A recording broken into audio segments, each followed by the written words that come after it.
if I could just add my thanks to Raman and Rachna Books for publishing this. It was always my intention to publish here so that the people of Sikkim could afford to get this book, because when I publish in the West, the prices can be astronomical. And I felt I was writing for the people of Sikkim. And I'm so pleased that Rachna was able to bring out such a nice edition. I'm very happy with it. So my thanks to him. And it's nice to be working here, sitting here with Pema, who's been an old friend of mine and a host and a guide here in Gangtok. So thank you all for coming along. Good to see you all. Thank you. Yeah.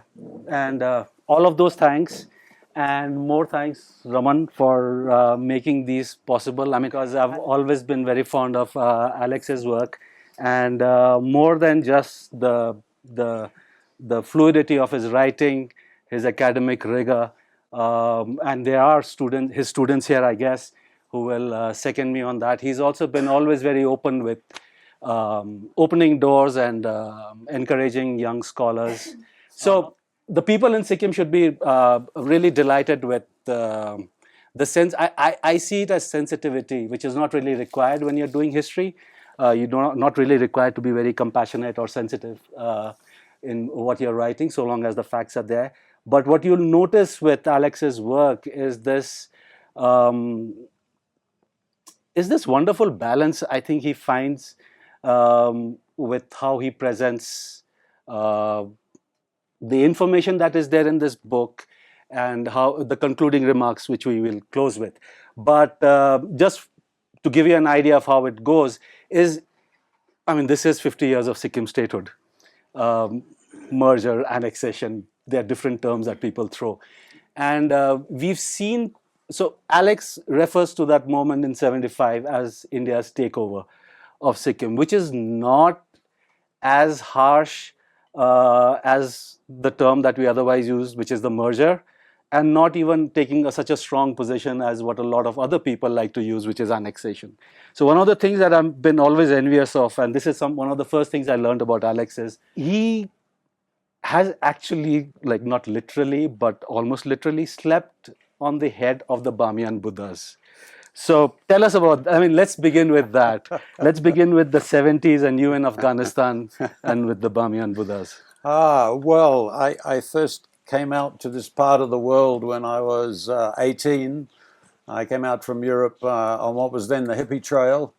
And yes, I did pay the chowkidar of the Bamiyan Buddhas a small sum of money to be allowed to spend the night up on top of the one of the Buddhas, properly seated in meditation, which I can't do these days. But that was really the very start of my encounter with the Buddhist world. And it might seem strange, of course, today to speak of being in Afghanistan and first encountering Buddhism. And I remember waking up one day in Australia to the news that the Taliban had blown these up, and it felt as if they'd blown up part of my own life, because that was a stepping stone. I headed out here to India, spent a lot of time out here, and then I was working in Bangladesh in the days of Sheikh Mujibur Rahman, and when they had floods and smallpox and some civil disturbances, and so that was quite an intense introduction to the world. And it was actually after I left Bangladesh, and I loved Bangladesh, but I felt like a soldier coming home from the war, and that was when I first came up into the Himalayas after that, and found peace and tranquility, which I had not found in Bangladesh, much as I'd enjoyed my time there. And so that was perhaps the start of the journey. It was some decades later before, of course, I came up to Sikkim. At that time, it was closed for foreigners. But since then, I've spent most of my time in India, in the western or eastern Himalayas, here and also in Bhutan. And it's always a pleasure to come back. This is a quick trip. I've just come from Bhutan, but I did try to come here 18 months ago.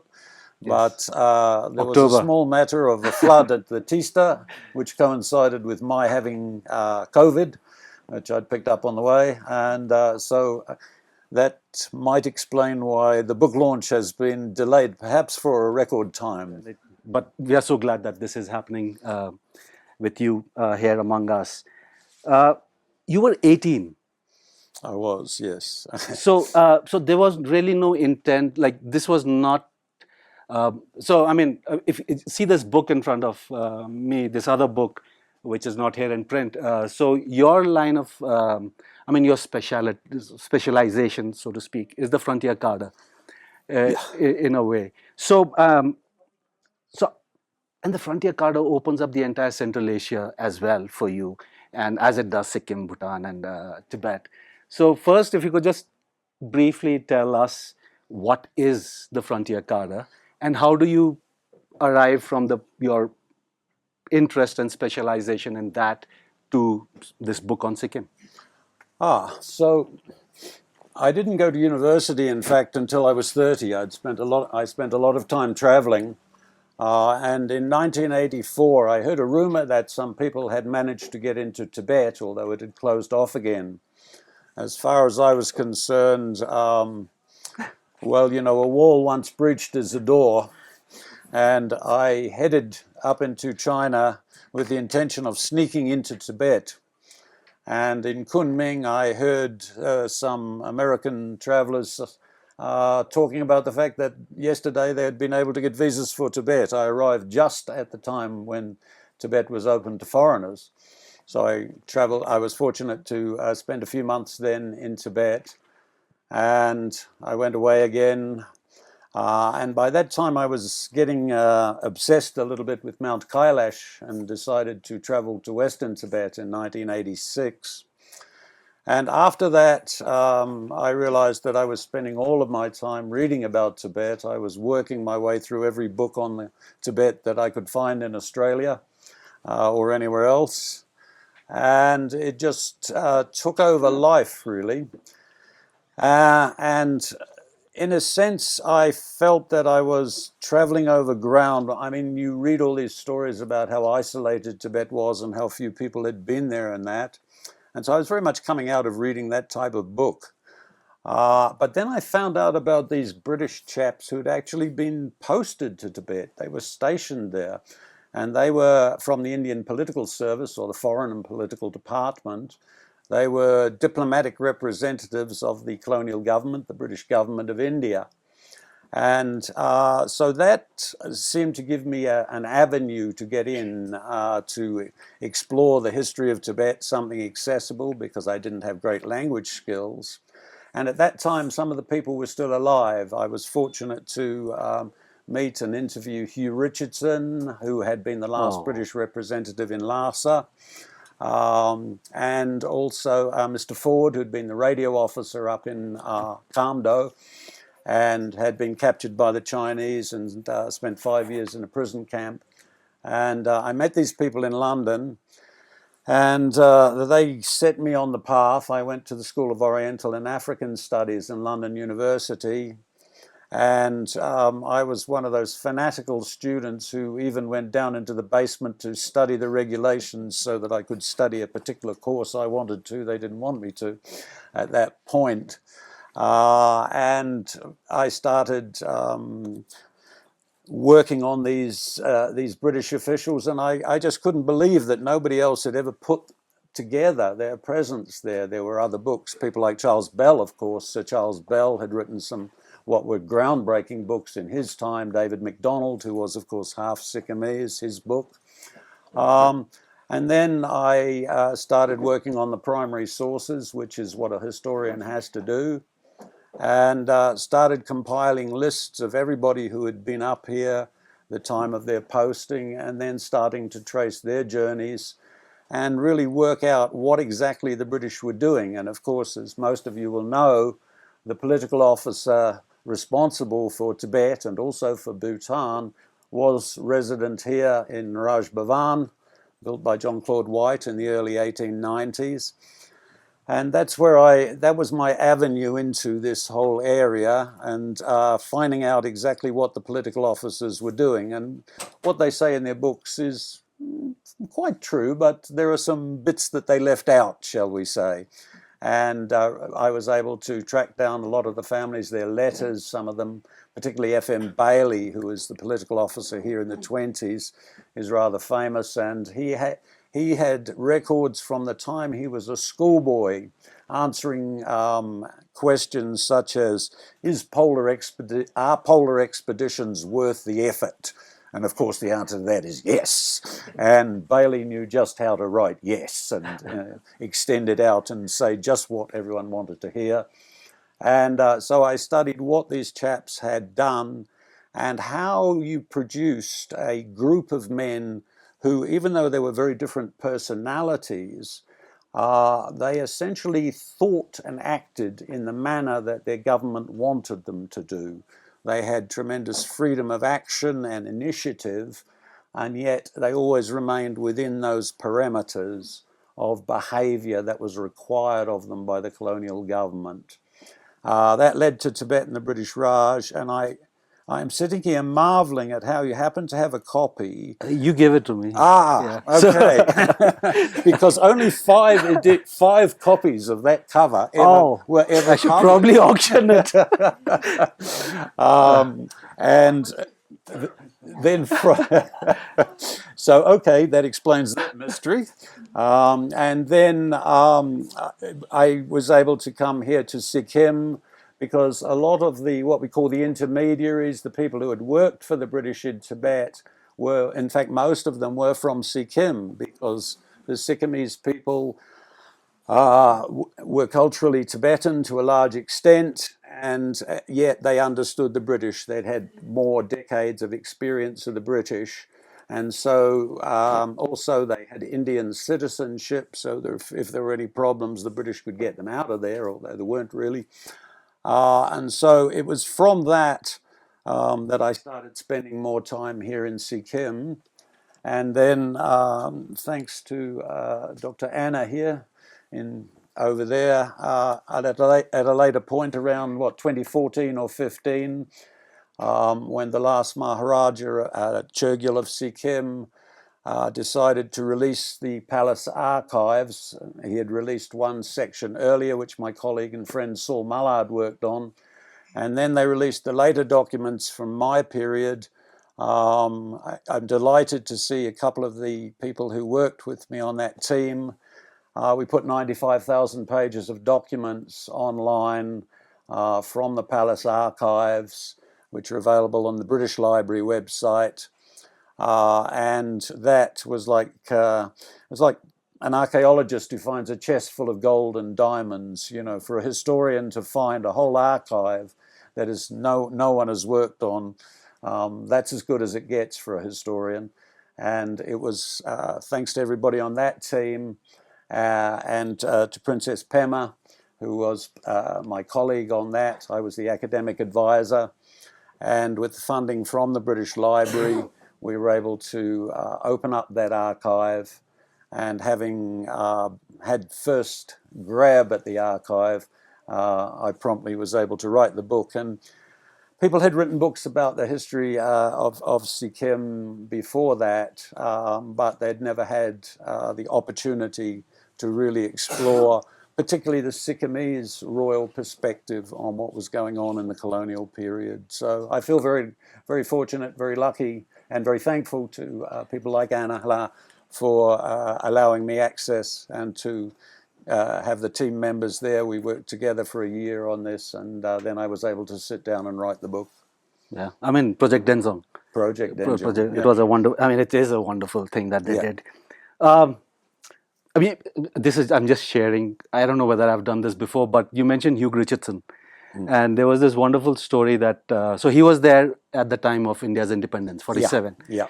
So at the time of 15th August 1947 in Gangtok, so the MG Magh Marwari community is celebrating India becoming free. And the tricolor, we've seen that Red Fort thing, right? The Union Jack comes down, the tricolor goes up. So the entire Marwari community takes out a rally from, very interesting, they take out a rally from MG Magh and they go up to the palace first. So they meet the Chogyal, they offer him sweets because India has become free. Yep. And then they go to the Raj Bhavan, which is the residency at that time, right? And then they realize that the Raj Bhavan doesn't have a tricolor. Because the Union Jack, when it comes down, you have to put up a tricolor. And why would Sikkim anyone have a tricolor, right? So the only tricolor that existed at that moment was the tricolor that the Marwadis were marching with in the rally. And so they came up, and Hugh Richardson takes them to the side and he says, I'll need to borrow your flag because when the Union Jack comes down, your tricolor will go up. Which, yeah, and they're wonderful photographs. I don't know whether I've shared those with you, but yeah, I'd love to see those that. would be interesting for you. That's Chiranji Lal. When he was still alive, he shared those photographs with me. So, anyway, so you mentioned the access to the archives and through Project Denzong, and you were part of the conference on Tibetology as well, which would have, which had a whole lot of other scholars happening.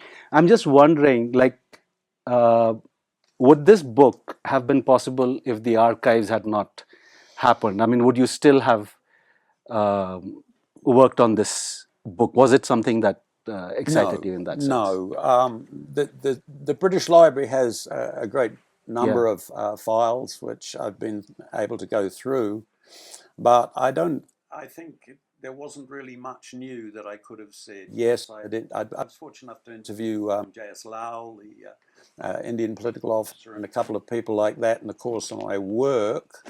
But it was really the opening up of this archive which inspired me. I suddenly thought, yes, actually, now I've got something new. It doesn't interest me to write about something that's already been written about. If somebody's done at least a reasonably competent job, I'm not going to do it. And in fact, when I started working on the British political officers, I couldn't believe there wasn't such a book, as it was such a good subject.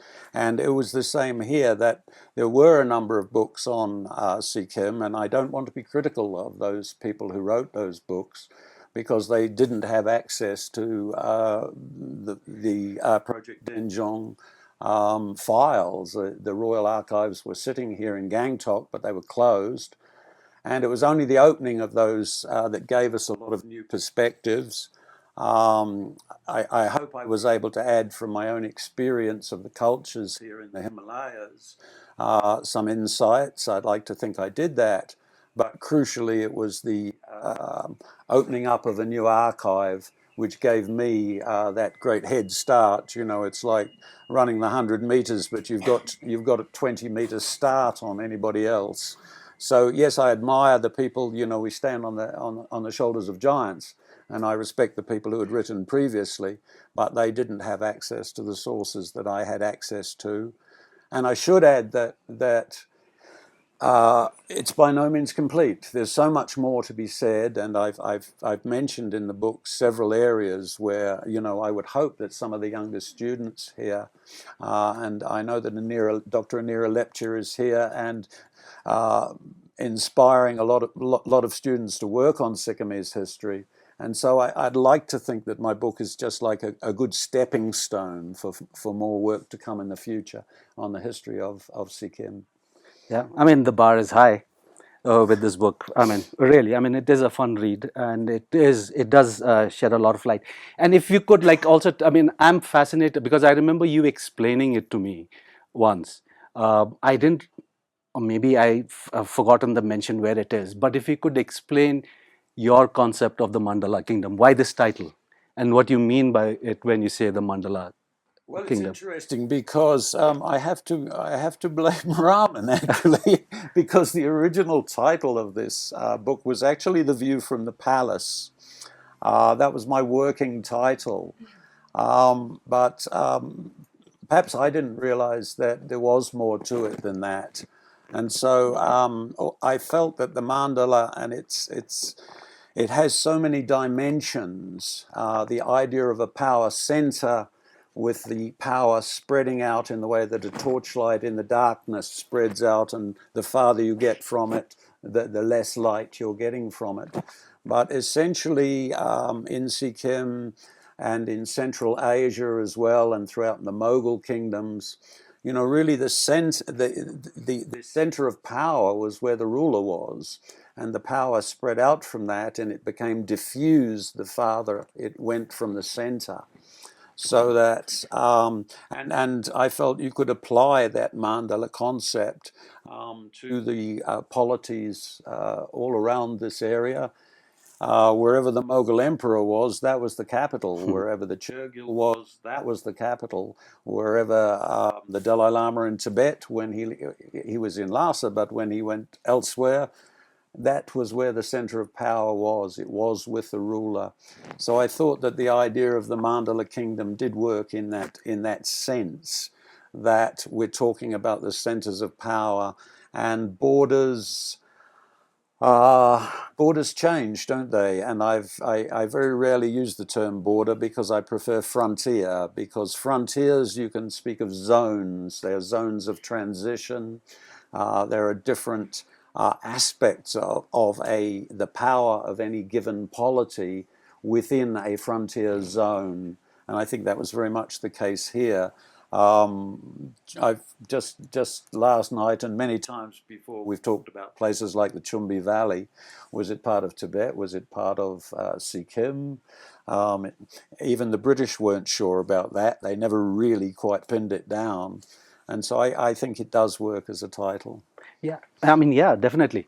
But I was also like, from your access to the archives and from your readings, I mean, we know that borders and map making is a very British, I mean, in our context, it's a very British obsession. How casual or okay do you think the Sikkim Palace was with just a very general idea of things and like leaving, like you said, leaving these things fluid? How did that work? I mean, if you could shed some light on that. I mean, it's there in the book, yeah. There was a clash, really, of civilizations. The British, of course, had the scientific capabilities to draw a very precise border. But that was never the concern, really, in the traditional Himalayan societies. And I think for a lot of the people that lived in those frontier zones, it didn't matter too much. I've got one example, I'm not sure if it's in that book, of a small kingdom in the Western Himalayas that was actually paying taxes to 3 different powers. Although admittedly one of them was only a box of raisins every year, so it wasn't too expensive for them. But in the meeting place of those 3 kingdoms, they really didn't know who ruled them. As far as they were concerned, they ruled themselves, but there were a couple of powerful, 3 powerful kingdoms around them. So they just gave some gifts to these other 3 powers and retained their independence. And I think as we come here, the relationship between Sikkim and Tibet varied. Various people have tried to define it, and I'm not sure, and I sometimes feel that Western historians get a little obsessed with definition, because there's a lot of mythologies and religious beliefs that transcend these precise boundaries. And there was constant movement across the Himalayas, particularly of religious people, but also traders and such like. And yes, there were certain points at which they had to pay tax, and you can define those areas perhaps as a center of a mandala. But really, they were traversing ground that was beyond definition, and there were stories told about some of these areas which were really defining them by their mythology. You know, when you start thinking of Baals and such concepts, you don't have a strict border around a Baal. It exists on more than one level, not just an earthly level, but a spiritual level. And I think there are large areas of the Himalayas that fit better into a kind of blend of mythology. And I like to try, and I hope I have been able to take on board some of the more mythological aspects, or certainly take them into account in my understanding of this region. Yeah, it comes, I mean, that bit comes through. So I'm just, like, so it is obviously very clear that they were okay with whatever worked in that moment. I mean, you in fact mentioned that a lot of people would have a lot of criticism of the Sikkim Palace through history about statecraft. But I liked, and like I found it very interesting in how you word it, as in how the king um, was nimble, like they could adapt. I mean, they were going through a huge culture shock, right? Yeah. Political and everything, like coming out of Tibet's Mm. shadow and coming face to face with the company, the East India Company, and things like that. So, do you think that this I mean, we can talk about Buddhism having helped with that, right? Yeah. The impermanence of things. But do you think it was also something very practical, as in, like, that was how things were, where, like, this exact definitions of borders, if it is not so important, then how you negotiate with other powers also. Did that free Sikkim up in the way it negotiated with its neighbors? I'm wondering. I, th- I think that under the early East India Company, the system here was not so dissimilar to European systems. There were certainly European zones that had not been closely defined. But with the Treaty of Westphalia in the early part of the 19th century and the rise of scientific mapping, frontiers became borders within the European understanding. And it was seen as so many, new developments are seen as the thing that was going to create world peace. And if everybody lived within a defined border, we'd all be able to live peacefully together. And so the knowledge, or the understanding rather than the knowledge, of that system was gradually lost by the British, and certainly after 1857, 1858, the British had changed their view of how polities should exist and gradually sought to impose that modern idea of borders onto this area. Now, they did understand that the relationship between Sikkim and Tibet, and even between Sikkim, Kuch Bihar, Bhutan, and the other neighboring states, was imprecise, and they were able to work within that system for a while. But there were threats from the north, both real and imagined. In the case of the Russians, imagined. And I think it's fair to state that the imagined threat from Russia, the men on the spot realized there were other powers around, shall we say, that were more threatening than the Russians ever were, but they kept up this fiction. And I was rather struck by the fact that the Young Husband mission, which went up to Tibet, mission invasion, whichever term you prefer, went up to Tibet in 1904 in search of Russian weapons, in theory at least. And 100 years later, certain other powers went into the Middle East in search of nuclear weapons, which, just as with Young Husband, proved to be non-existent. So, there are some interesting parallels that you can sort of pick up on.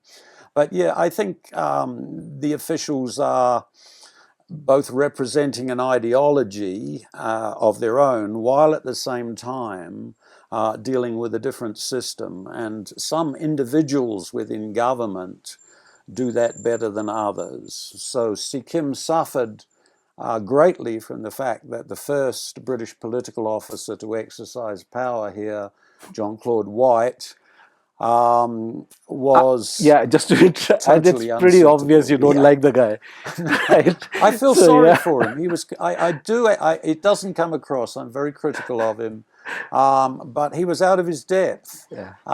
He was from the Public Works Department, and suddenly he was expected to be a diplomat, and so he made a dreadful job of it.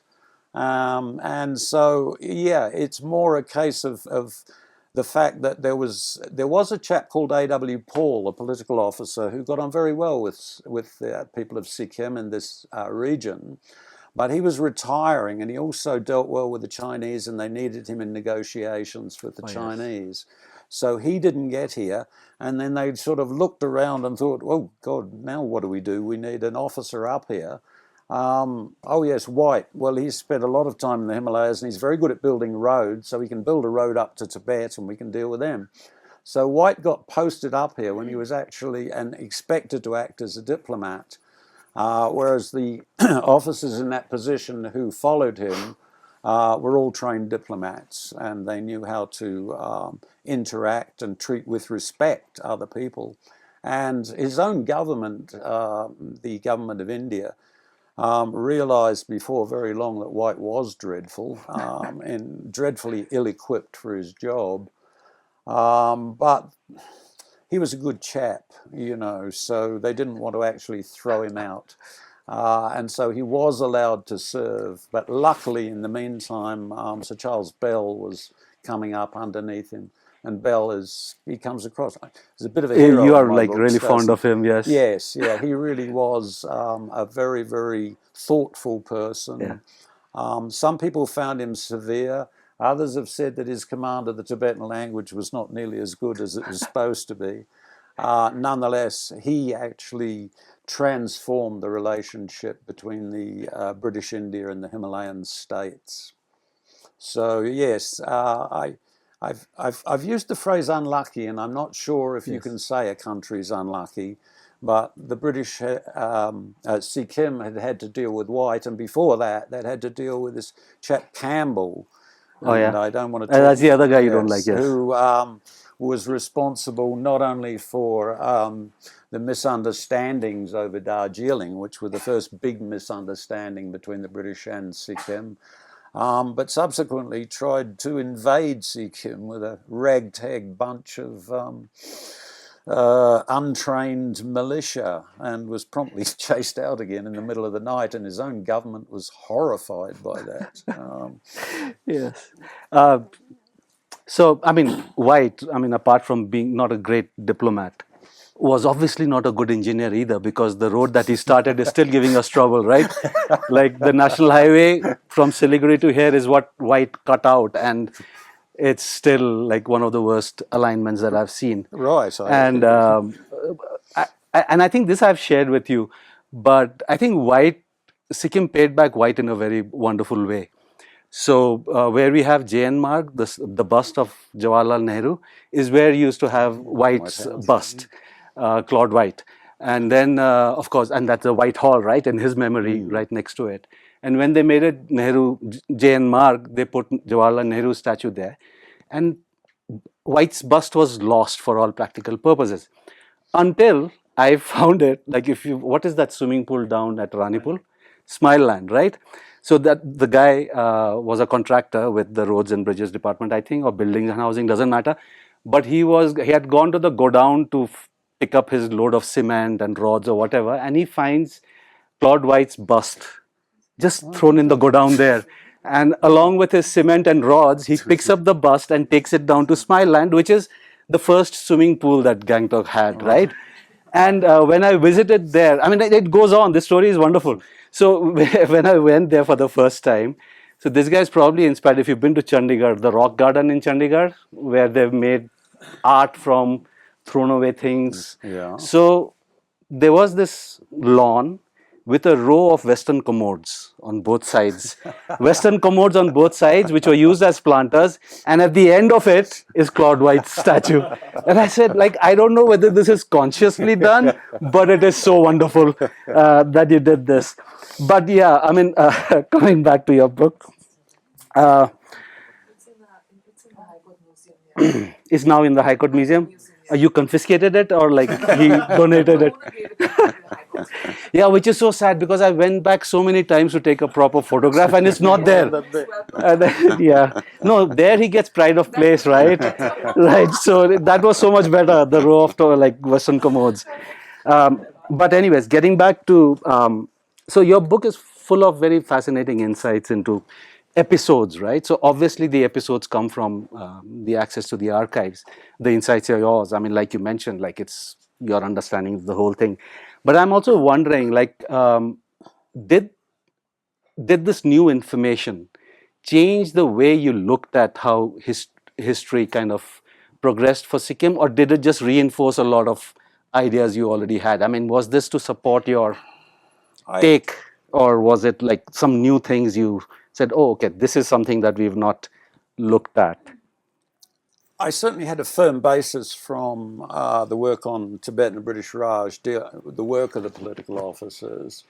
And I think I had already realized that the British government of India couldn't have cared less about Sikkim. It was a stepping stone to Tibet.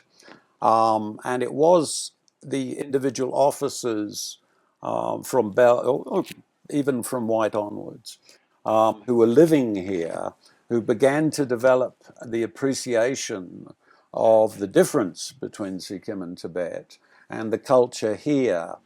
And I mean, even white, and I should note that a lot of historians take his book seriously, but the Governor General at the time described it as extremely self-laudatory. Of course. And one should never take anything too seriously in White's book. Even he loved Sikkim, there's no doubt about that, even though he was storming around giving ridiculous orders and things. And I think that the British developed an increasing love for Sikkim and actually being here. Hopkinson, the last political officer, he was almost in tears when he had to leave. And there's, of course, a point here because you've got the independence movement developing in India. Even things like the attempted assassination of the Governor General in 1911, I think. And these officers were posted to various parts of India, and in many cases they were very difficult postings. And then they came up here and found something that I think they truly appreciated. I interviewed Mrs. Hopkinson, who lived to be about 103.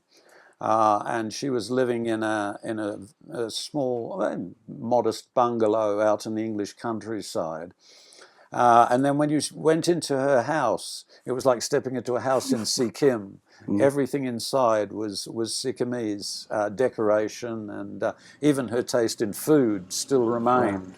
And so I think that the hospitality and the culture here, and I would certainly, to an extent, think of the wider Buddhist culture, was something that they appreciated. It must have been an enormous relief to actually come up here, away from the troubles down on the plains. And of course, world wars were going on, and except for Bailey, who was on leave and promptly volunteered to go and fight in Gallipoli, generally, they found this a refuge from the troubles on the plains, or what they would call the troubles of the independence movement. But also many of them had dealt with the Maharajas. They'd served in the princely states, and found some of them to be very strange, and foreign, and they felt a foreignness and otherness down on the plains, and up here. They found a society which they found much more understandable, and also, of course, they could sit and eat with Buddhists, and this was a problem with Hindu Maharajas. They had to be more careful about what they would serve to a Muslim leader. They come up here. People like to have a drink. They like to eat a good steak, and so they did develop a particular And you can wear your shoes. Yes, exactly. You can wear leather shoes, and they didn't have to worry about these kind of cultural aspects that existed down on the plains. And so with those major cultural difficulties removed, I think that the smaller cultural issues they could slowly absorb. And so I think they actually liked being up here and became very sympathetic. And of course, there are writings by some of the later political officers in terms of the political issues of the time, in which the political officers were very, very supportive of Sikkim and the, what would I say, looking after Sikkim.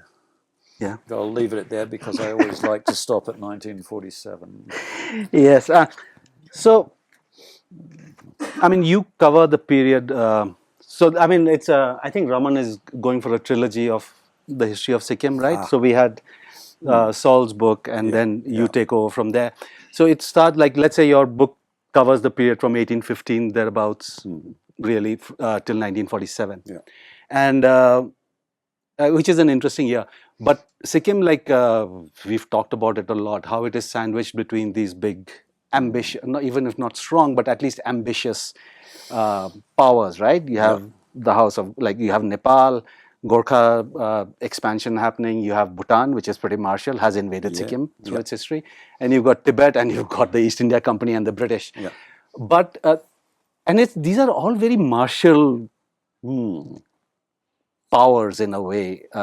Sikkim never has a history of being. I mean, we can talk about Satrajeet and like the whole Gorkha invasion bit and fight back, but Sikkim has never really had a very martial history, right?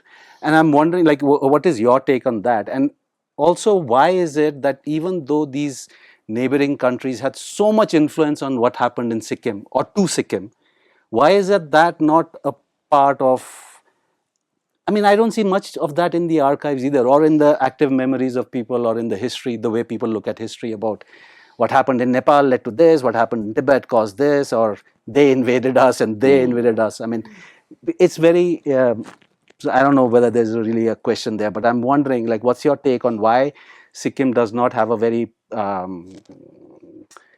no battles that Sikkim remembers, or even though there are some on record, right? I mean, this Campbell experience and things like that. Yeah. Let me just briefly pay tribute to Saul Mallard. I rely on him a lot for the early period. Saul and I have had many a late night discussion when we were both at NIT, and his book I can recommend unhesitatingly. Naturally, there are certain areas where we differ and things, but I value his opinion very highly. Let's not forget that Sikkim separated Bhutan and Nepal, and the British fought against both of those states. But there's a very interesting point that in the very earliest sources, British sources, they refer to the Lepchas as being a strong martial and warlike people, and the Bhutia community as being sort of priest-bound and rather passive. The Buddhism, non-violence exactly, bit, I non-violent think. Buddhists.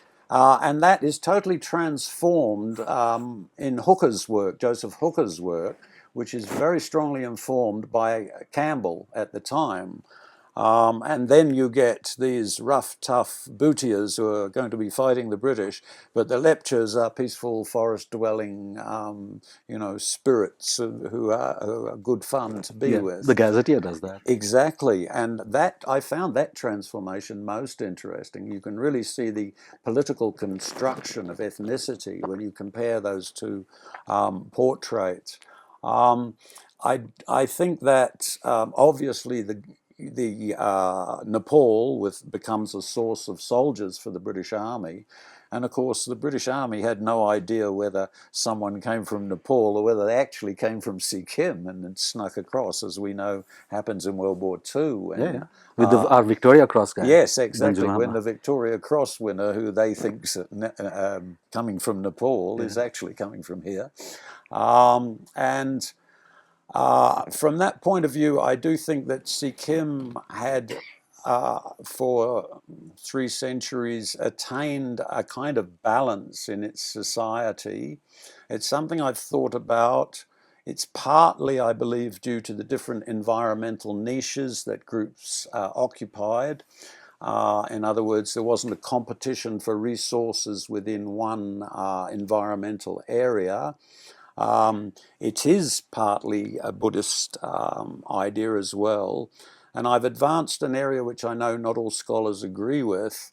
My feeling that the Chogyals generally maintained a status above the day-to-day decision-making deliberately.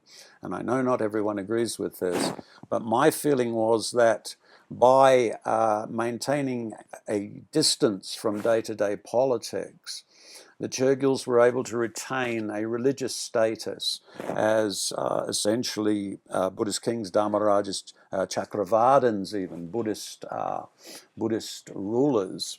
And there was a stable society here. Let's not forget there was a very small population as well, although the early censuses are pretty unreliable, whatever way you read them. There weren't actually a lot of people in Sikkim. And I think that's another factor.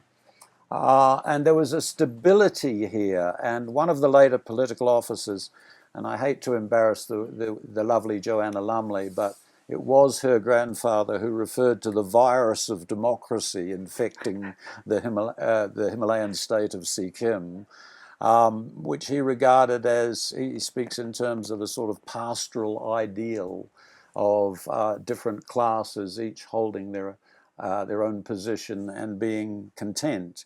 But it is worthwhile noting that whereas there were massive famines down in Bengal and places like this, and severe hardship in Bhutan, there seems to have been there's very little evidence of malnutrition and issues like that in Sikkim. So I do think Sikkim had managed to construct a stable and peaceful society. And where are you going to put the credit? I think some credit must always go to the leadership, as well as to matters like religion and morality. I mean, it's very interesting what you mentioned, because it continues right to this day. I mean, there are active efforts all the time to tease differences, to separate groups by their ethnicities or whatever, but they don't work really. So yeah, it could be something in the water, or the leadership's changed. So you also mentioned, like, I found this interesting, that you mentioned that the merger was set up in the 150 years preceding 1975. And I'm wondering whether you mean that because there was always so much influence being exerted on Sikkim, or whether there's something else that you are hinting at here. No, I Like, because, I mean, just like, for example, Bhutan, Burma, okay, Burma, even Sri Lanka for that matter, like about 150 years back, were similarly placed as where Sikkim was at that time. And then, I mean, what is it like that you were implying? I think what was happening here was that, remember that British India was a sort of hodgepodge, and it was something like, I forget the precise figure, 700 or 800 princely states, as well as the Himalayan states and some of the states in Western Himalayas were not directly ruled by the government of India, but they were integrated into British India in terms of things like the post office. And so when you first set up a post office here in Sikkim, the person who came up to inspect it and tell everybody how to run a post office or the telegraph system, things like this, they were from the government of India. And same with the education system. When the first schools were set up here, the political officers would say, well, we've got the schools have been set up, we need inspectors to check that the school is being properly run, and discipline and hours and subjects are all consistent. The people that did that inspection came from India, and so gradually the structures of modern society were all being developed on the Indian model. And this, I think, was a key factor leading towards Sikkim being a part of India. It was easy to become a part of India. It wasn't like a foreign country with foreign systems, because the systems came from India. Now, the political officers weren't necessarily, and indeed probably in certain cases definitely weren't, trying to bring Sikkim into a greater India. But all of their structures of power, all of their understanding of how things should work, were drawn from an Indian model. And so there were precedents. Firstly, there's a precedent from the Roman Empire. The British political officers were pretty much all Winchester and Oxford chaps, and they had all studied classical Roman civilization. Their ideas of how to run an empire drew on the precedent of the Romans, and then they came out to India. They spent time in India. They didn't come up here to run the show immediately. They developed a certain seniority, and so they were used to dealing with India and the Mughal Empire originally, and then later with the Indian states, always there was that feeling of, oh, this works down on the plains, we'll do the same thing up in the hills.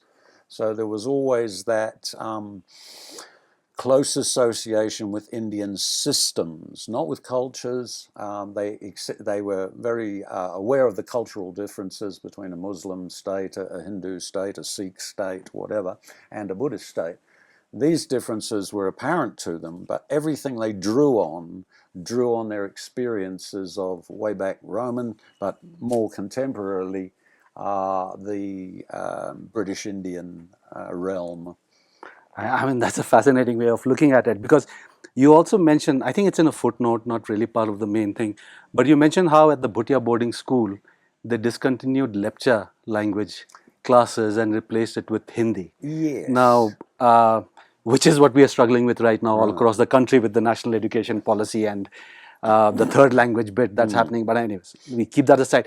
What led to that? I mean, is that by design that the Bhutia boarding school kids will then be negotiating with India or the mainland, and hence Hindi is required? I don't understand what that was. I mean, if you have any insights on what led to that. I don't have a lot of insight into that, but I would say that... Conspiracy theory. Then. Remember, back in the 1870s, they were already teaching, they'd already set up the Bhutia Boarding School to train young Sikkimese to act as intermediaries with Tibet. Tibet? With Tibet. So they were already, as I say, Sikkim seen as a stepping stone to Tibet. So they were working towards Tibet, which they saw as a great place to trade with and as a major power. They saw China as being in quite possibly terminal decline. This is the end of the Qing Empire. And so they saw Tibet as a powerful nation, but which they wanted to deal with. And therefore they were training Sikkimese to deal with Tibet. I think at that time there was a broader sense that really a state should have one language.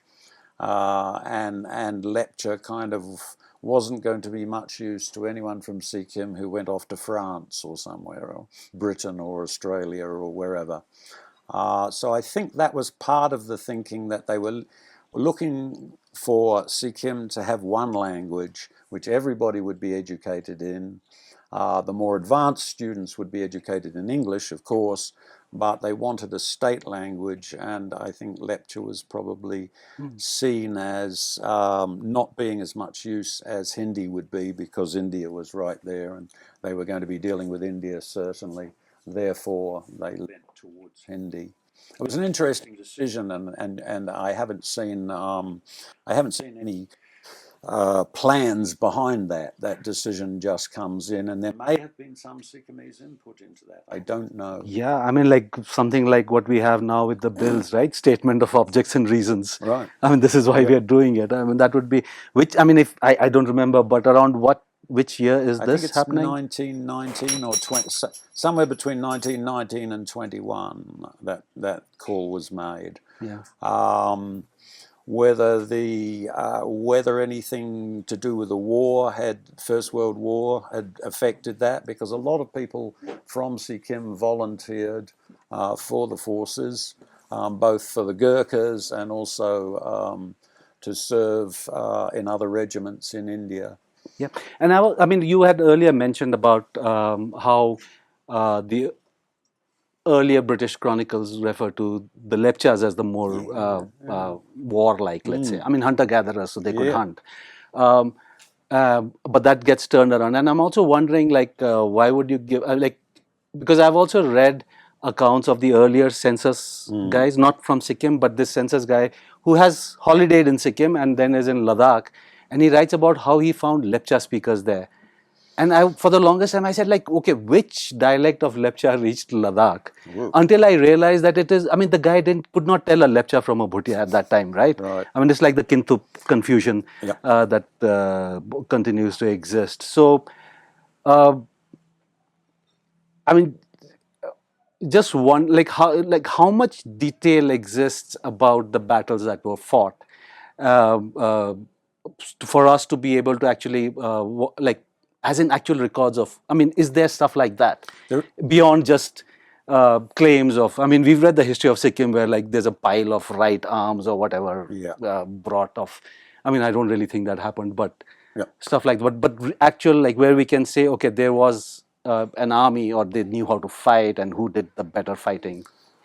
I think the I'd like to say there's a wider context here, which is that during the 19th century, where the British are moving towards Sikkim and seeking to increase their power over Sikkim, not to take it over, but to have a controlling influence. It's to their advantage, classic British tactic, and it's written in their archives, divide and rule. So by having Lepcha and Bhutia, and I'm ignoring the Limbu, I know, but these are the main groups. Lepcha and Bhutia, we can set those two groups against each other. And even when they couldn't define who was Lepcha and who was Bhutia, and the classic example is Joseph Hooker's book, which refers to Chibu Lama. I think it refers to him twice as a Lepcha and once as an aristocratic Tibetan with a long heritage. So the British couldn't really tell the difference other than with language, but they were attempting to divide and rule.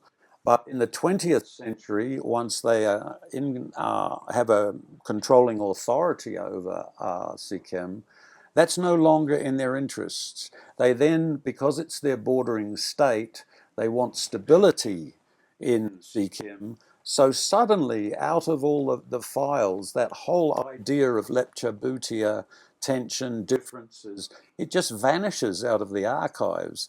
It becomes Sikkimese and the Nepalis, and of course Nepalese is a different category, which I won't go to at that point. But it's very interesting the way that so much of the discourse in the 19th century is about this chap's a Lepcha, so he's on our side. This chap's a Bhutia, so he's controlled by the Tibetans, and he's bad. You know, Lepcha's good, Bhutia's bad.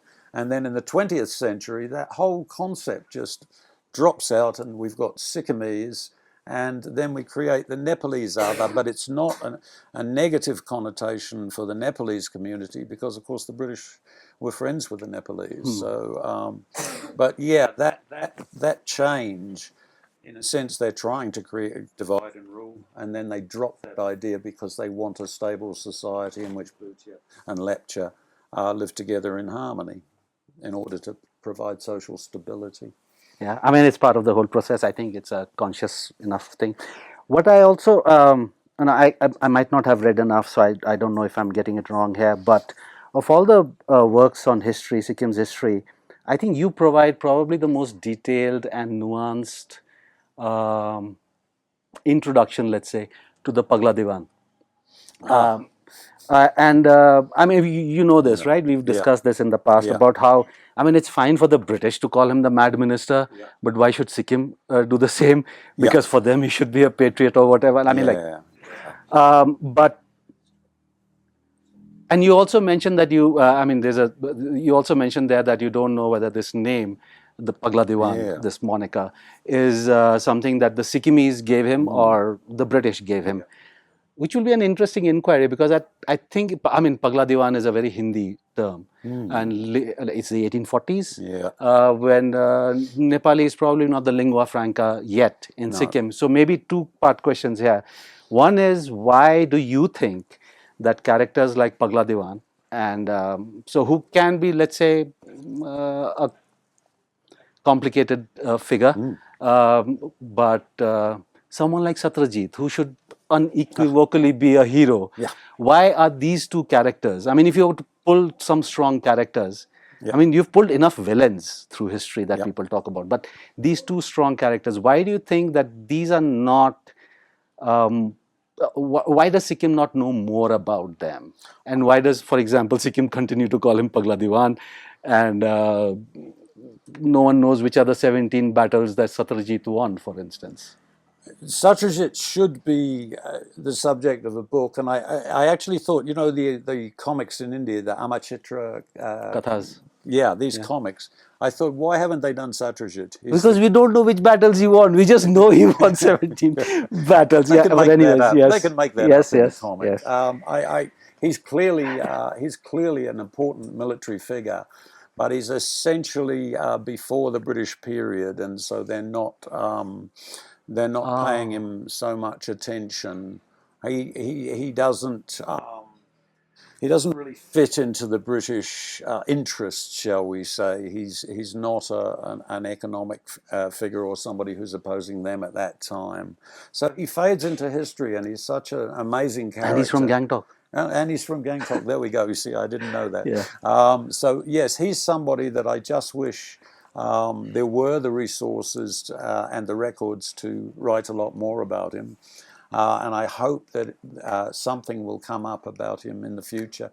I'm hoping the young students down the back are being inspired by the mention of his name to actually work on him. I hope someone will do that. Pagla Dewan, the British eventually, when, is it Eden? And it may be slipping my mind, but when they do finally actually meet this chap, and actually allow him unofficially to come across the border to meet a British representative, the British rep is very impressed with him, and actually says, "Oh, we can see why this chap is such a powerful leader. He was a strong and charismatic force." But I think when a country is being taken over, you've got to make decisions. It doesn't matter what colonial context or invasion context you talk about. When your country is taken over, you've got to make a decision about which side you're going to go with. And Pagla Dewan, if I can keep calling him that, sided with the traditional system and essentially was an official of following the Tibetans, following Tibetan leadership and Tibetan culture. And so the British, it's a lot easier to paint a single person as the villain. If you get rid of this chap, we get rid of it all. It's a bit like saying if we get rid of Hitler, we get rid of fascism. And this is what the British are doing. They're saying if we get rid of this chap, everybody's going to love us. And I think that they deliberately set him up as the figure who was the enemy. Oh, everybody wants us to take over. Or the ordinary people want us to take over Sikkim. It's this dreadful chap who's just making lots of money for himself and doesn't care about anything except his own power. So they use him as a symbol of the opposition to British rule. He, in the meantime, having made that decision that everybody has to make, do we side with this new power, a foreign culture coming in here, but obviously very powerful, or do we follow our traditional pattern? Families, individuals, clans, all have to make this decision. And I don't like to judge people for the decision that they made in those circumstances. It's a bit like the resistance to the Nazis during the war. Very few people actually were in the resistance in France, because your whole family, your whole everything is at great risk. And that was the situation that ordinary people and aristocratic people in Sikkim faced. Which side do we go with? And they're trying to work out who's going to win. Pagla Dewan does represent the traditional path. He's the leader, in a sense, of the traditional forces within Sikkim. And of course, when the British do actually meet him, they think, well, actually, yes, I can see why a lot of people thought they should go with this guy. He's a great leader. And he sort of was the villain who wasn't really. And of course, when he goes back to Tibet, he's given high decorations and high aristocratic rank by the Tibetans, because he had stayed loyal to the Tibetans. So he's a loser in history. History is written by the winners. And so this reputation of his is still maintained in many of the histories. But my feeling was that he did what he thought was right. And I love the story about after he's escorted Campbell and Hooker and Chebu Lama back to Darjeeling after they've been kidnapped. And as I say, I even found a reference in a Perth paper in Perth, Australia, to this incident. Quite by chance I found that reference. and then he's trying to sell them some horses on the way back, and gives them some presents, you know. So no, he was an extraordinary character, and he's one of these people. And I do talk about this idea that because the Chogyal had such a high religious status and a detached status, at least in the British perspective, Sikkim has a series of these strong dynamic leaders in a civil sense, but I also make the crucial point that none of them ever tried to depose the Chogyal. We have no records that any of those very strong men and women in the 19th century Sikkim ever tried to overthrow the Chogyal. And I think that's an interesting finding. Yeah, I'm wondering why that happens. I mean, like you're the history guy here, because I mean, if you think about it, even in 1857, the mutiny in India, I mean, Bahadur Shah Zafar was not really ruling anything, but the mutineers still made him the emperor of India. When they could have nominated any one of themselves to be the new king. Do you think it's something like, what is it? Is it something cultural that? I don't know. Like in Sikkim as well. I mean, because the Khangsa Dewan and the Pudong Lama did create a lot of trouble, right, for the Chogyal. Like, I mean, but they didn't depose him, which they could probably have done with Claude White. Absolutely. So, is it because they don't? I mean, it's not the Dharmaraja claim that they can take the Chogyal. Do you have a? I mean, apart from people just being very nice. I don't have an easy answer to that. It's a very good question.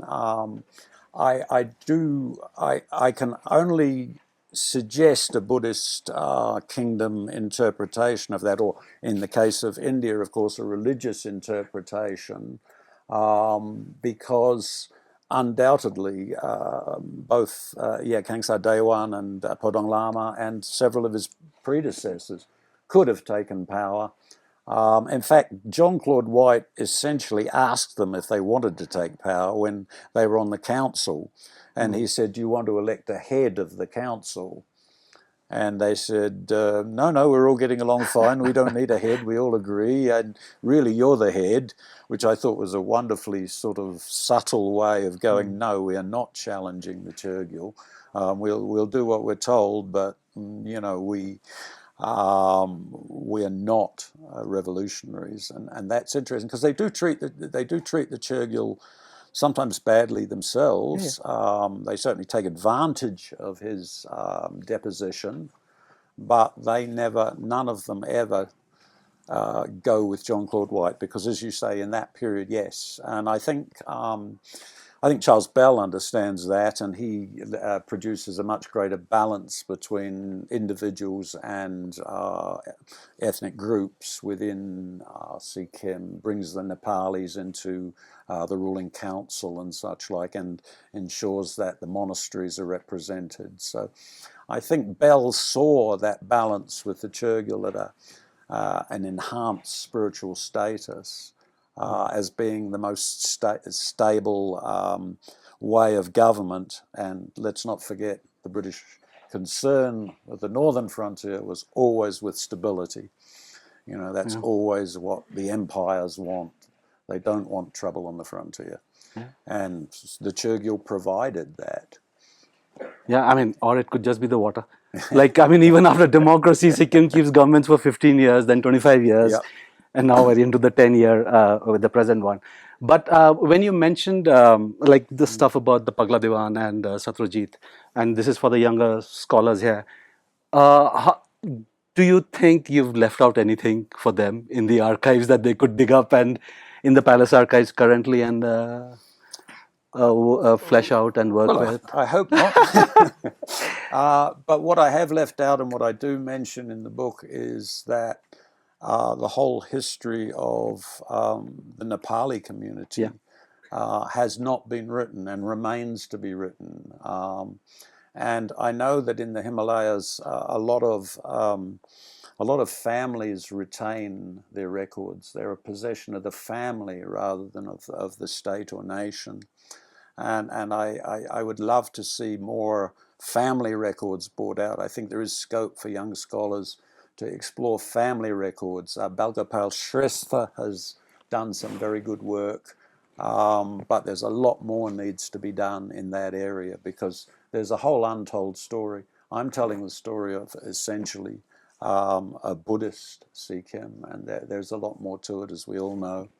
And I would hope, I'd love to read the books that would be produced from these extraordinary migrations and such like. And just as a little aside, I'm not an Australian, but I live there, and now just the young generation now are starting to go back to the people who migrated to Australia in the 50s, many of them coming out of the war, coming out of a Europe that was a mess, escaping from the communist East.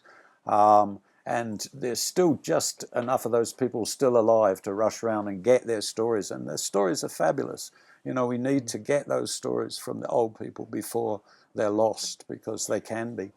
And for those families that have records, you know, I mean, we've got photocopiers, we've got cameras, we can put all this stuff online, you know. You want to see it out there so that people like me and younger people than me can write about these amazing stories of these people, because, you know, we don't want to lose that. You don't want to lose that side of your history. There's a complex history. I've written one, or tried to write one part of it, but there's so much more to Sikkim that has to be done, surely. Yeah, I mean, yeah. So Alex mentions in his book that that this is essentially an account of Sikkim's Buddhist elite. Yes, and that there are, and what I'm wondering now, like, since you'll be getting a lot of these students come to you, is what do you think is required? I mean, because we are still getting many iterations or versions. I mean, even if you talk about the let's say a stronger history of the Nepali community in Sikkim, but those would all still be political histories of events and their roles in it, and big men. I mean, there's still no women in most of these stories, right? Yeah. But I'm wondering what is required for Sikkim to have, I don't know whether it's the right term here, but more subaltern stories, as in, like, when will we see a historical and an academically sound take on the interplay of the different sects of Tibetan Buddhism that are here, or I don't know, culture, music, economy? We still don't know how Sikkim survived. I mean, beyond the farming and subsistence farming, right? We don't know what the people, like, was it all the tax being paid in kind, as in, like, I grow cabbages and, like, that goes as tax? Like, we have no idea of how the people lived, really. In the earlier times of history is one. So what do you think would be required there?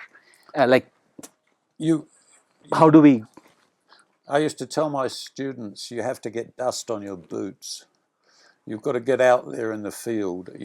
As a historian, I'm not an anthropologist, a field worker, but you have to travel, you have to go to these places and ask and look for these histories.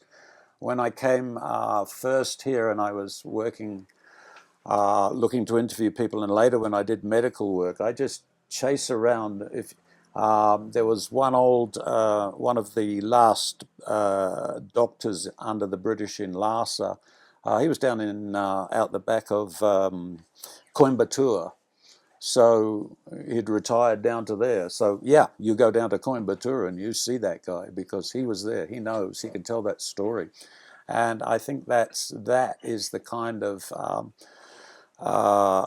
historians that you need to have. You have to be prepared to go out there, ask around, find these people, and sit. And I'm lucky. I love sitting around hearing the stories and dealing with people who are witnesses to it.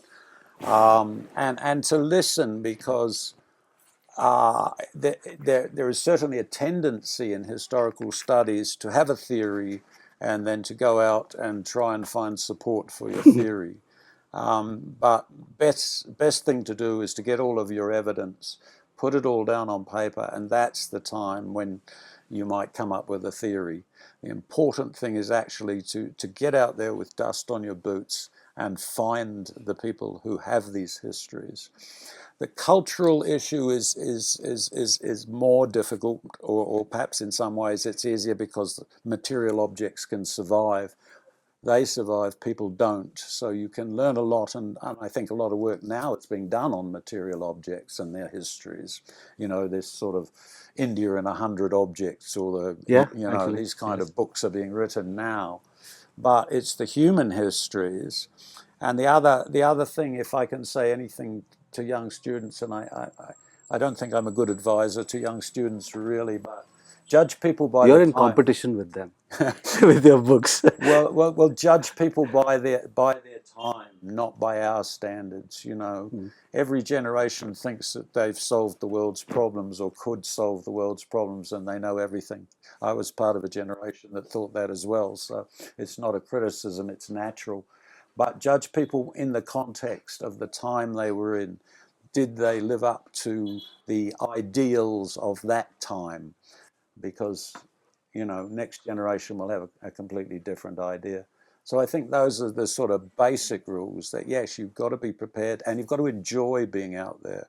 There's no point really in devoting your studies, at least not for very long, to something that doesn't fascinate you.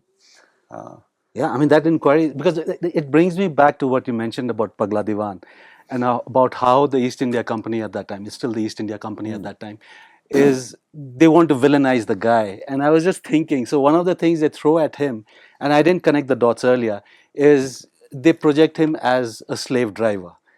Like this guy wanted slavery to continue, whereas we know East India Company has its whole anti-slavery position. So I mean, because I think at that time everyone in Sikkim was okay with slaves. I mean, it was the way things were, right? Why? I mean, so singling him out would probably be the same, like make him the villain in every way possible. Well, this becomes important around the period of the takeover of Darjeeling. When there's a complete misunderstanding about the two systems, because at that time the British were paying better wages in Darjeeling than no wages at all in Sikkim, where you got fed. So obviously a lot of people were leaving Sikkim to go and get employment in Darjeeling, and that was economically beneficial. But these were taxpayers of the Sikkimese aristocrats, or the Sikkimese monasteries, or the Sikkimese state, and so essentially Sikkim wanted them back, and so they went and arrested them for leaving, which was wrong in the Sikkimese understanding. And the British refer to this as the Sikkimese are kidnapping these people. And so it was those different understandings of legal systems which made that a big problem. And after all, let's not forget that a lot of the British, not so much within India, but Indians taken from India to the colonies were effectively slaves. Yeah, the West. Yeah. So there's one rule for the British and one rule for the others, of course. But yeah, that's an important point, I think. Total cultural misunderstandings about the nature of law and the understanding. I do think that the Chogyal expected the British to certainly set up institutions, a hospital in Darjeeling.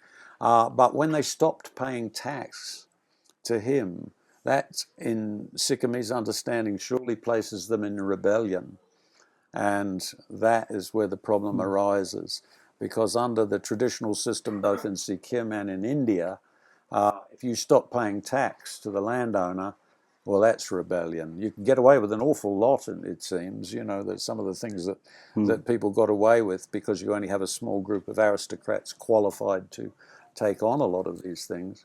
But yes, if you stop paying tax, you're a rebel. Yeah. And the British never understood that.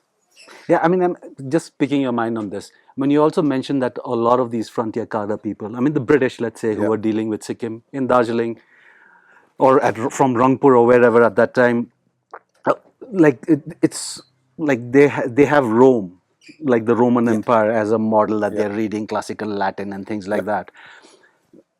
I mean, is there something about your subject or someone under your protection being kidnapped that is an issue? Because why I say that is because this episode with Pagla Dewan starts off with them taking people under our protection, kidnapping people under our protection, and taking them back to Sikkim. And if you, I mean, with young husband in the end, that is what seals, that is what green flags the whole expedition, right? Yeah. That two yak herders from North Sikkim have been kidnapped by Tibet, and hence we have to invade Tibet up to Lhasa and free these two guys, and they make that whole show Yeah. of. And I wonder if it's just random two people that they were handed over, or no, they actually the yak herders who were arrested, Ah. or were probably on a pilgrimage or holidaying there. No, So they were British. They were being paid by the British. Those two.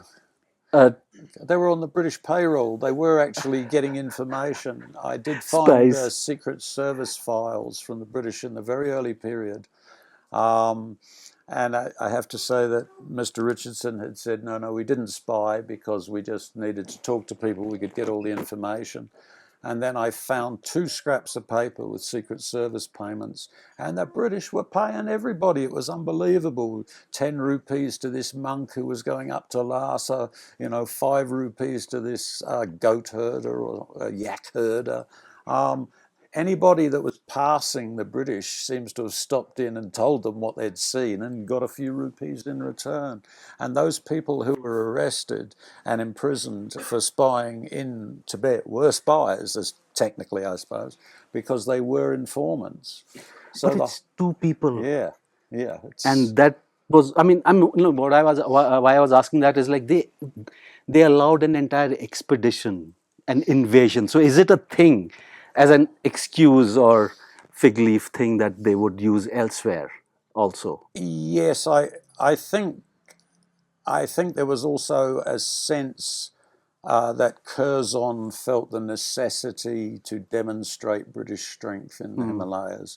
I mean, the Himalayan ruling elites were in communication with each other, whether they were Hindu Maharajas or Buddhist or Muslim, whatever. Every now and again, the British demonstrated that we may be a beneficent empire, but at a certain point, we'll send the troops in. The extreme, of course, happens in Amritsar, where General Dwyer opened fire on there. And as one of the other British officers apparently said to him the next day, "Congratulations, Dwyer, you just lost us the empire," which is apparently a true story. Which is something the Australians would get, like, because that's the World Cup dialogue that Ponting gave to a dropped catch, and he said, "You just dropped the World Cup." Dropped the World Cup. Yeah, it was a great sledge, wasn't it? Yeah. I know. The other thing I was wondering is like, I mean, Sikkim is still discussing about the sequence of events, right? The linear, who played what role in its history. And I'm wondering, there were these big moments. Like, for example, let's start with Young Husband, since we were talking about him. The Sikkim records are very, I mean, from what I have seen at least, from the books that we've read, there's very little. Like the entire army passed through Sikkim. The town of Mangan was set up, North Sikkim, Khampasong. Everything happens, huge things happen. But Sikkim almost distances itself from that entire expedition. Whereas we know Bhutan, the new dynasty came out of that expedition, the role in that expedition, right? So why is it that Sikkim just tries to, I mean, is it a conscious effort that there is nothing, right? Sitkyong Tulku is there, they're translators. Like, Sikkim does not have an army. Like, they don't provide soldiers, do they? No, But all the yaks, I mean, they round up all the yaks from Sikkim, and like, there's nothing left for locals. Well, there was also an enormous number of yaks sent over from Nepal, most of which died. Yes, I mean, it's absolutely crazy what they did. But in the Royal History of 1908, which of course Dr. Belici here and her colleagues have brought out in such a great edition, it talks about how the Sikkimese were essentially used as slave labor. Now, when Peter Fleming wrote his account, he simply referred to the fact that women had taken up wearing pajamas as a fashion, And that's sort of about his only comment on the cultural effect. But if we are to rely on the 1908 history, Sikkimese labour was essentially press ganged in, and there were a lot of deaths on that mission. And I have seen a letter, which I'm not sure if I quote, from British officers, or actually more than one letter from British officers referring to beating up anybody or severely punishing anybody that tried to run away. And one guy, it's actually a young Bailey, who sort of says, "Oh, unfortunately, we had to sort of beat the Sikkimese labourers to get them to keep going." So there was definitely human rights abuses, or even by the standard. What I should say is that even by the standards of the 1904. time of 1904, the British behaved extremely badly to the Sikkimese on that mission, getting up to Tibet. And strangely enough, they seem to have treated the Tibetans better than they treated the Sikkimese. Things like treating the wounded and such like was almost unknown up there. So that's definitely a black mark during that period. But I was wondering more. I mean, is there more about the palace's role in? I mean, they are the laborers. I mean, that's Yeah. around in Sikkim, but Well, Sikkim, they are using Sikkimese as translators. But yes, there's not a lot of sources even on how they were treated. There's actually more on how Urgen Wangchuk, who becomes the first king of the Wangchuk dynasty in Bhutan, there's actually more mention of him than there in their records than there is of any of the Sikkimese. I mean, Sikkim was not a willing participant. I mean, that's pretty obvious. No, and they become this whole thing. They're almost referred to as pack animals. The treatment was bad. Because I'm just wondering, on these bigger moments, like directly affecting Sikkim, like with the Sikkimese workers, which must have been huge, the influenza pandemic, which wiped out Sikkim's population growth of 10 years and then some more, which is again in the administrative reports is not like a. Because I remember reading an administrative report which has more details about, I think, Tashi Namgyal's marriage that is being planned, wedding that is being planned, then the deaths that were happening because of influenza in Sikkim. So are those, I mean, or 1857, because when 1857 happens in India, I mean, it's not very far, right? The epicenter of the entire mutiny. And again, like, how is Sikkim not, how are Sikkimese records not talking about it, or what? I mean, is it there or not? I don't know. I mean, it's not in the palace records that I've cited, that I've seen. There's very little about that. The palace records have some surprising omissions. There are several areas that I was looking for, expecting to find large files on. And within my period, I won't go past 1947, but within my period, the young husband mission is passed over. And why that is, whether, of course, records can be destroyed. There was a lot of the records at the time were sent down to a go-down in Darjeeling, and the roof leaked.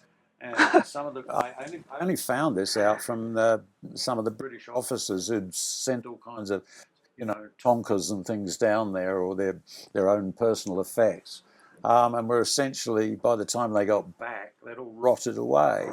So records do get lost. So it's possible that some of the Sikkimese may have been recording aspects of the mission.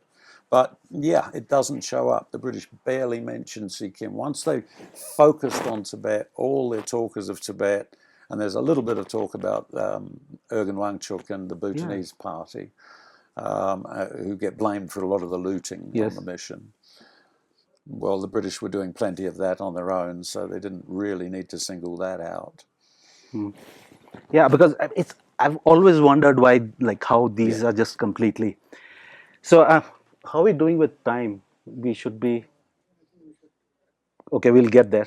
I mean, there's so much that I mean, like, I don't know about the rest, but there's so many questions I have that I just pick your brains on it. But like, we can do this a more talk show kind of thing, because I've always wondered this also about when you're working with so many archives, so many characters from Sikkim's history. So let's talk about some of the standout characters for you through these archival material that you've seen. We know your feelings about Charles Bell, Claude White, and things like that, but a character that just impressed you for, I don't know, being good, Oh, whatever that you might mean a be. Sikkimese?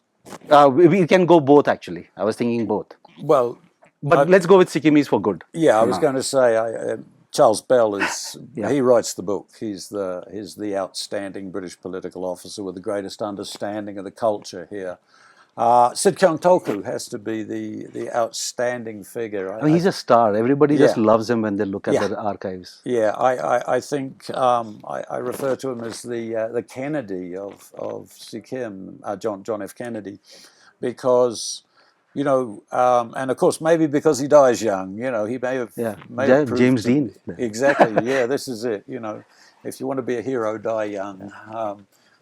And Sid Kyung Tolku, actually, I do lean towards the idea that he actually wanted to combine both secular and religious power, and that he was actually modeling his reign, if you like, on the Dalai Lama, who held both secular and religious power, because he sets up this religious studies, this religious department, of which he is in control, and he's essentially writing the monastic rules and controlling the monasteries and appointments. So he's taking on a great deal of religious power as well as the secular power which Bell is allowing him. I certainly don't think that the British poisoned him. They just didn't need to do that sort of thing. They'd have just sent him off to Kerala or Burma or somewhere if they'd wanted to get rid of him. Bell could have got rid of him with a single stroke of a pen. And I do think that his vision for Sikkim was a modernist one. He was clearly influenced by his contacts with foreigners, both British political officers, visitors, and people like Alexandra David Neal that others have worked on. But I think that his diary, which is in the Namgyal Institute, of his tour around India earlier, I think it's about 1908, is it, that he tours India? And he's shown all around, actually by White. He seemed to have got on all right with White. And he tours all around India as a young man, and he's shown the mint, and he's shown the artillery, he's shown a British warship, he's taught how to die, and he's even led to, at one point, one of the Maharajas lends him an elephant, so he learns how to ride an elephant.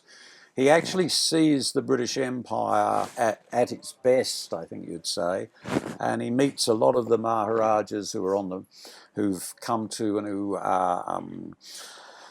be content, shall we say, with British rule and who are benefiting from British rule. And I think that Sid Kyung Tolku develops a great admiration for the British. Then he goes off to Oxford, and he seems to have been well treated there. And I think he found a sort of social democracy there, which appealed to him as well. The porters in the university and that sort of thing, just talking to him as if he was anybody else. And I think that was a big influence on him. So I think that while he was looking to take the country into a democratic future, it was also very much a Buddhist future. And of course, he has these ties with the Theravadan Buddhist Sri Lanka and so on.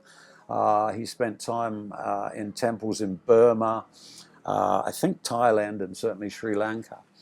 So he's got this enormous appreciation of the outside world, which probably no Sikkimese before him really had. Sure. And so, he's a man of tremendous promise.